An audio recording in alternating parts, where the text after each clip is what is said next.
யாக்கோபின் வாழ்க்கை கடவுளின் கிருபையும் மனிதனின் பலவீனமும் சந்திக்கும் ஒரு பயணம். கடவுள் அவரை தாயின் கற்பத்திலே தெரிந்து கொண்டார். ஆனாலும் யாக்கோபு கடவுளின் வாக்குத்தத்தத்தை தன் கையில் எடுத்து தந்திரமாக தகப்பனை ஏமாற்றி ஆசீர்வாதத்தை பறித்தார். இதன் மூலம் நான் கற்றுக்கொள்கின்ற முதலாவது பாடம், கடவுள் நமக்கு ஒரு திட்டம் வைத்திருந்தால் அதை நிறைவேற்ற அவருக்கு நாம் குறுக்கு வழிகளிலோ ஏமாற்றுதலிலோ தேவையில்லை.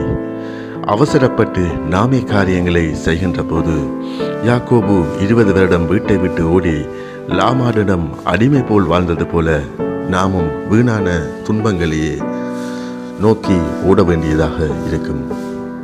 இரண்டாவதாக, யாக்கோபு பிறரை ஏமாற்றியது போலவே அவரும் லாபானால் 10 முறை ஏமாற்றப்பட்டார்.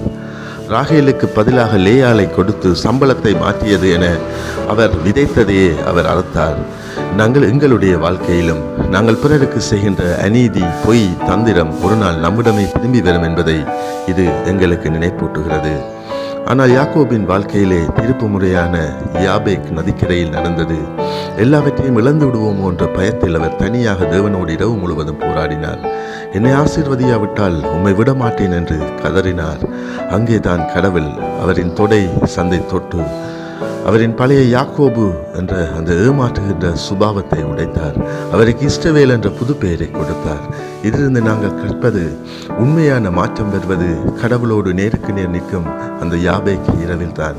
எங்களுடைய வாழ்க்கையிலே போராட்டங்கள், பயங்கள் நம்மை ஜெபிப்பதற்கு நெருக்குகின்ற போது கடவுள் நம் பழைய அடையாளத்தை உடைத்து புதிய மனிதராக எங்களை மாற்றுகிறார். அந்த சுளுக்கு, அந்த நொண்டல் நாம் இனி நம் பலத்தில் அல்ல அவரிலேயே சார்ந்திருக்க வேண்டும் என்பதை எங்களுக்கு வாழ்நாள் முழுவதும் நினைப்பூட்டுகிறதாக இருக்கும். இறுதியாக யாக்கோபு எவ்வளவு தவறினாலும் கடவுள் தன் வாக்கை மாற்றவில்லை.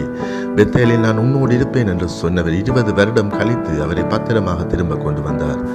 பயந்த போது காத்தார். ஏசாயின் இதயத்தை மாற்றினார். எகிப்தில் யோசேப்பை காண செய்தார். ஆகவே யாக்கோபின் வாழ்க்கை நமக்கு சொல்லும் செய்தி இதுதான்.